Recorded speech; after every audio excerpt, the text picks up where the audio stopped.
Welcome to Beyond Business. This is the show where we look at the latest trends in the global economy. You've probably heard the saying, all is fair in love and war, but in today's program, we're asking, what's fair in business? How far could and should companies go to spy on their rivals? We'll be honing in on how big the risks are for businesses to fall victim to industrial espionage, and also on what firms can do to prevent it. Experts say small and medium-sized companies in particular often overlook the threat. Let's take a closer look in this report, and then we'll be back here in the studio with our guest. Thermal cameras, ultra-sophisticated engines, high-tech robots. This is a vast trade show near Paris for industrial subcontractors. Every year, some 1,700 small businesses come here to present their new technologies. It's the ideal place to find strategic information.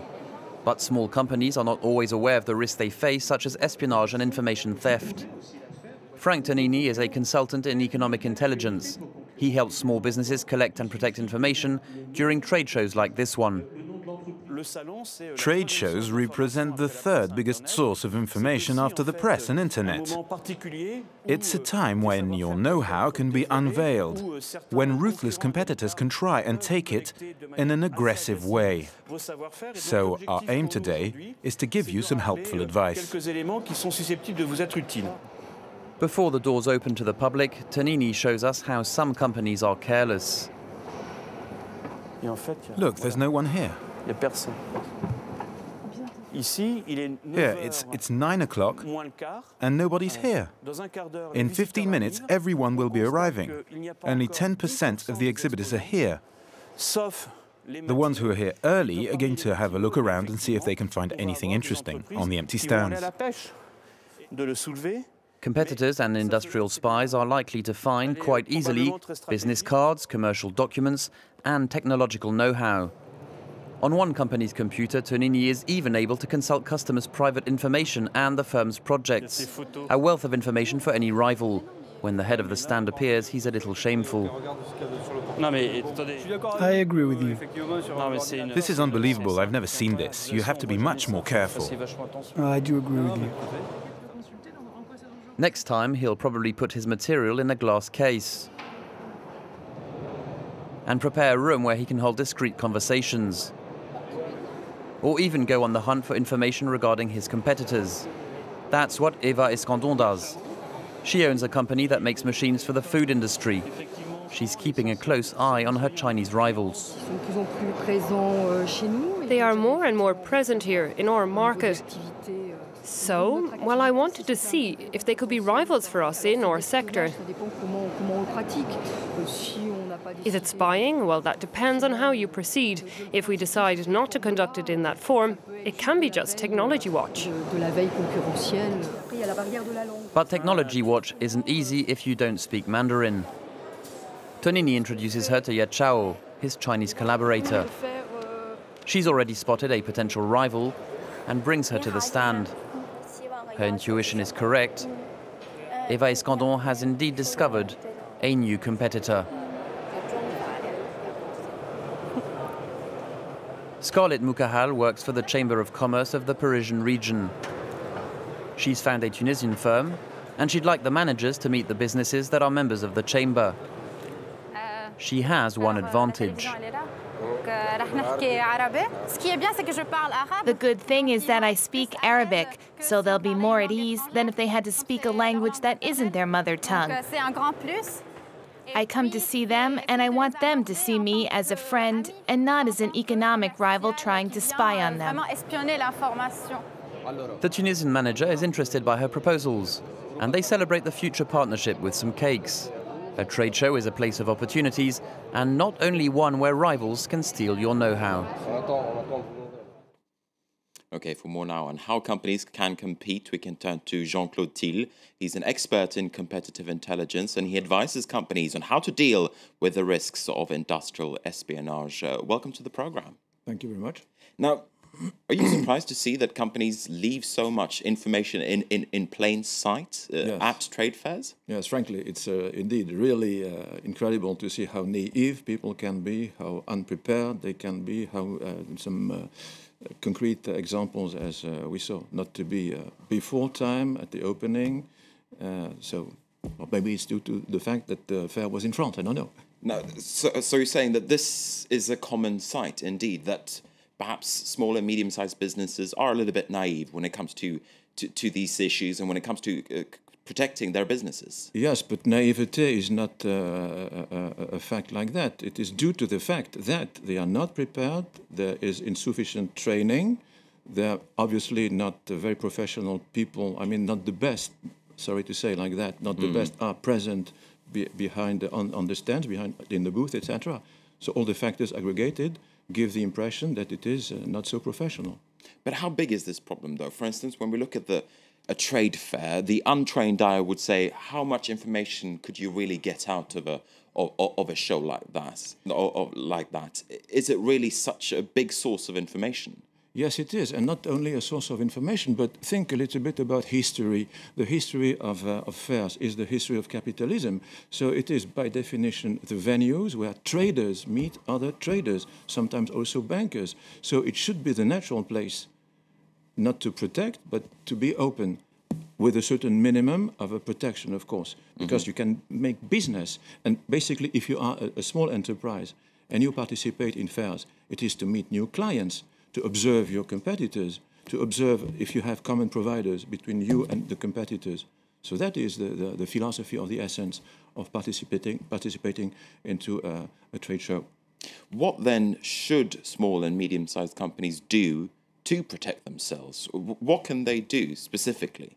Specifically, you see, just to tell you first that unfortunately, but it is a fact, for instance, the job, the function of business intelligence officer does not exist with SMEs.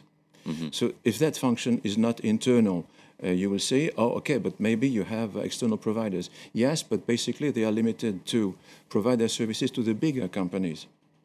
So there is a divide between the access to the international market. So there isn't really that kind of service provided to smaller companies for a cheap sum of money? Yes, there are. It costs a lot. But most of the time, the PME cannot, the SME, cannot afford to pay specialized consultants. So they can mutualize. They can, inside the business federations, inside the industry federation, they can have access to that. You have also the chambers of commerce that provide information. But typically, specifically, to get new clients, to have access to new markets, like the lady who spoke Arabic, to target the new markets, the opening countries. So that is a challenge for the SMEs. So the biggest problem perhaps is that companies, at least they need to be aware of these issues. First, yes, to be aware. And for that, we are not lacking in this country of reports, of even in the Ministry of Finance, there are specialized departments for that. But the result is that in the global competition, we have handicaps, yes. You're among those who say, though, that companies should just not stay on the defensive, that they should also go on the offensive. Yes, what does that mean? Are you saying then that companies should be spying on each other? Not spying. To be offensive, it's to be proactive, it's to be inventive, it's to be imaginative, it's to be inventive. It is more linked to an entrepreneurial mindset than to things that make certain people dream and others be afraid. I mean, the analogy with the specialized services. Spying is an activity for sovereign countries, not for in business you have no spies. What does that mean, though, practically, go on the offensive for a company? How does a company do that? It's, for instance, to be the first to go to the other. I mean, in simple terms of behavior, not to stay statically in your booth if you are an expert, you are participating in a show. So to go, to speak with the others, to try to use all the human skills, in fact, human intelligence, if you like it.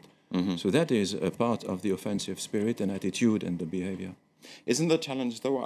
I mean, when I was reading up about this, I was surprised to think of this, or when I thought of this, that indeed there are a lot of ways in which companies can go about doing this legally, and I stress legally. For instance, reading newspapers, reading articles about competitors, attend these kind of trade fairs. What other ways are there to really check out the competition? I suppose that another, before you go, you are a company, and before you decide to go to that or this trade show, is what you are doing. It depends on the sector of activity when you are. So you have plenty of information in academy The web, of course, it is banal to say that it is a source of plenty of information. So basically, a good old Google search can do a lot. Yes, of course, yes. A good search motor engine is the first tool. Yes, of course, yes. Do you think there are countries in which, you were referring to France before, do you think that there are countries in which there is a higher level of consciousness when it comes to these issues? It's if you compare the actors on the global scene, and the conclusion is the best are those who are commercial-minded. So we in France we have an engineer tradition, an engineer culture tradition. Mm-hmm. So the Germans, for instance, have also engineers, better than ours maybe, but they have also the selling mentality. So this is the broad comparison I can make. But now, up to concerning the actors on the global competition, you see every day the U.S. Congress orders and receives reports on the Chinese who are attacking and stealing the industrial secrets of America.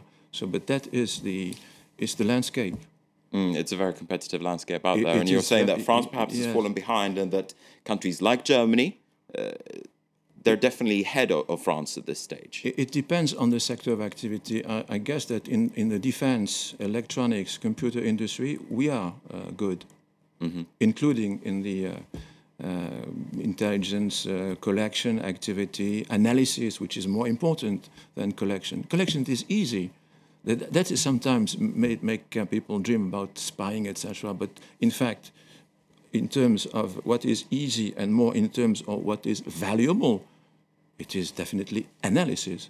Anyone can gather information, but not everyone can analyze it in the proper way. Analyze and put the right interpretation. Yes, definitely, yes. All right. Thanks very much indeed, Jean-Claude Thill, for speaking to us. It's been a pleasure to have you here.